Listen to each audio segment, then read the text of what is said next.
My lips been chapped since the 4th grade. I'll never forget that girl. We was walking past the gym. She's like, damn, your lips ashy. I was like, I can't help it, bro. I drink all the water. I done use Carmex. I use chapstick, Blessticks. Don't shit work. My lips are my lips. Mwah. Our lead story tonight is the comeback of the decade for the Nike SB Dunks. Now, before Air Jordan 1s were dominating the resale market, Nike SB was every sneakerhead's hot ticket. Nike's skateboarding division brought eccentric colors and designs never before seen on any Nike silhouette. They were ahead of their time and, quite frankly, out of this world. I mean, just look at some of these shoes. You got the Papa Bears with real teddy bear fur, making you feel like Goldilocks. Which porridge? This one, or that one? Just pick one, You got the Ferris Bueller's, Bueller, and the Quagmires, giggity. But then, in the past couple of years, we started to see a quick decline in SB demand.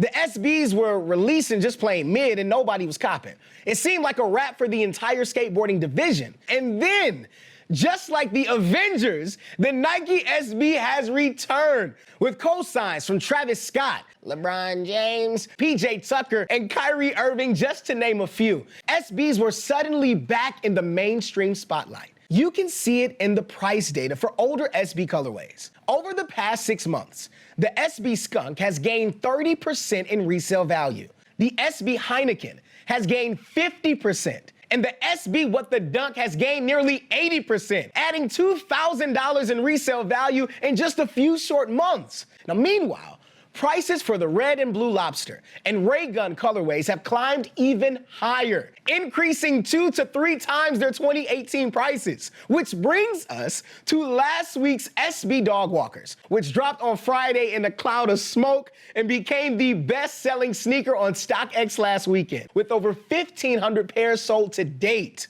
With price premiums of nearly 150%, it's one of the most profitable wide-release SBs we've seen, trailing only the SB Panda Pigeons in terms of release week profits. That's even more money than that Sunday service merch. Kanye, it's Easter.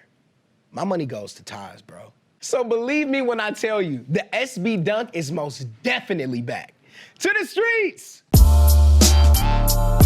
Supreme has made people buy some crazy stuff over the years. Hatchets, bricks, kayaks that only work in a waveless pool. And now they're reversing the aging process Benjamin Button style and making adults buy toys. First, it was the remote control car. Then it was the teddy bears, and now it is Hot Wheels. That's right, people, Hot Wheels. The biggest hit of week 8 was far and away the Hot Wheels Fleet Flyer and BMW toy cars, which have already resold 2,000 units in their first 5 days on the resale market. And price premiums for these Hot Wheels have been anything but kid-sized. The toy retailed for just $30, but has been reselling for close to $100 on StockX, a price premium of more than 200%, making this one of the most profitable Supreme accessories this season. 200%? That's a lot of allowance. This week's market mover comes courtesy of pretty much everyone's favorite Nike collaborator, Sir Virgil Abloh himself. But hold up, this time, it's not the shoes. In preparation for last year's FIFA World Cup, Off-White collaborated with Nike on a soccer-focused collection featuring this Nike Lab Off-White hoodie. Prices for the hoodie have risen from $350 to $650 over the course of last year, an increase of nearly 100%. I don't know who's hotter right now. Is it Virgil or Dame Lillard? No missed shots anywhere. You know what it is. To the weekend! Jerry Lorenzo is back like Big Thanos. Wait, where my rings at? And ready to snap the sneaker into shape with another collab with Nike. With the weekend approaching soon, Lorenzo and Nike are set to drop both the Air Fear of God Raid and Nike Air Fear of God Moccasin on April 27th. And on April 26th, Nike has some major heat for the ladies. They're releasing the Ambush Nike Air Max 180. So I strongly advise you to keep that sneaker app open from now till Saturday, because you never know what might happen in between.